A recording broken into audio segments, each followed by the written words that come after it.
Hey everyone, welcome to my channel Dental Edge. Today we will see a very simple tumor, that is a fibroma, but it is usually asked as a short note in oral pathology examination.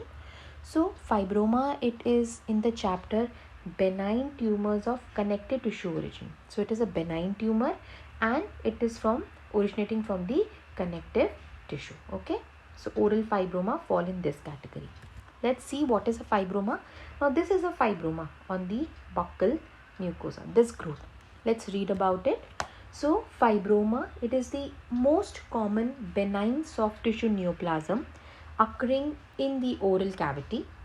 Most fibromas represent reactive focal fibrous hyperplasia due to trauma or local irritation. So why are they usually caused? They are caused due to trauma or some kind of local irritation. And why are they occurring? They are occurring as a reaction. They represent reactive focal, that is at a particular place a reaction is taking place.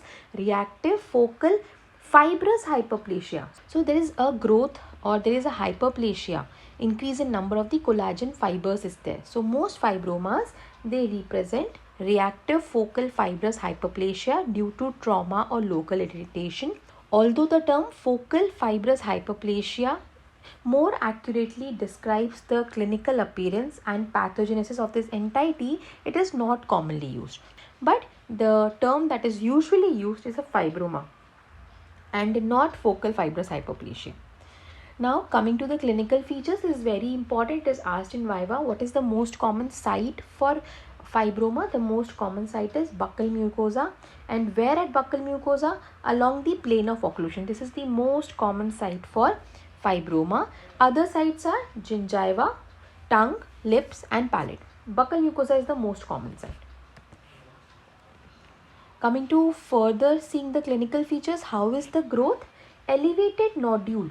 So it's a nodule that is elevated.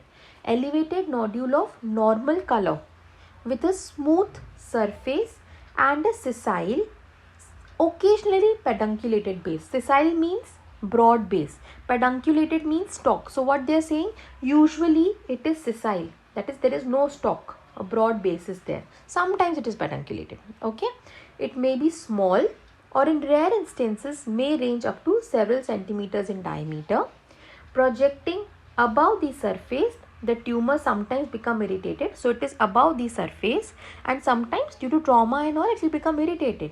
So it may become irritated and inflamed and may even show superficial ulceration or hyperkeratosis, increased keratinization. Nearly always a well-defined, slowly growing lesion. What is the common age? 3rd, 4th and 5th decades of life it is seen, and it is more commonly seen in females. So females are affected twice as frequently as males. So these were the clinical features of fibroma. Coming to differential diagnosis, giant cell fibroma, neurofibroma, peripheral giant cell granuloma, mucocele, certain benign and malignant salivary gland tumors, these can be the DD for fibroma. Histopathologically, what will you see? So bundles of interlacing collagenous fibers. I told you there is increase in number of the collagen fibers. So bundles of interlacing collagen fibers interspersed with varying number of fibroblasts or fibrocytes and small blood vessels. Right? That is the central part. This is how you will see in exam. This slide will be kept. Epithelial covering is there. Right? That is elevated and more amount of fibrous tissue at the center is there, right? So bundles of interlacing collagen fibers interspersed with varying numbers of fibroblasts or fibrocytes and small blood vessels. The surface of the lesion is covered by a layer of stratified squamous epithelium. So this is the epithelium covering the surface of the lesion, which frequently appears stretched. As you can appreciate, this is stretched. The epithelial layer is stretched.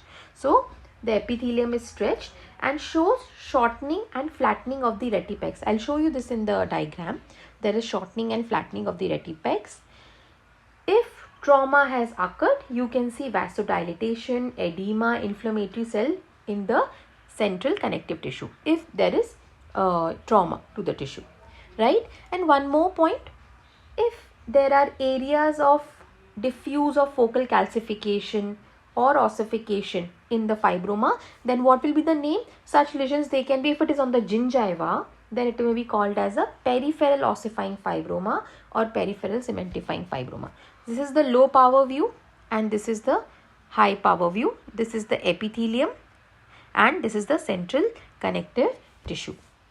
So low power view, typical sessile base, that is broad base is there, thin surface epithelium is there. This is how it will appear in the slide that will be kept in exam, and coarse bundles of collagen will be there.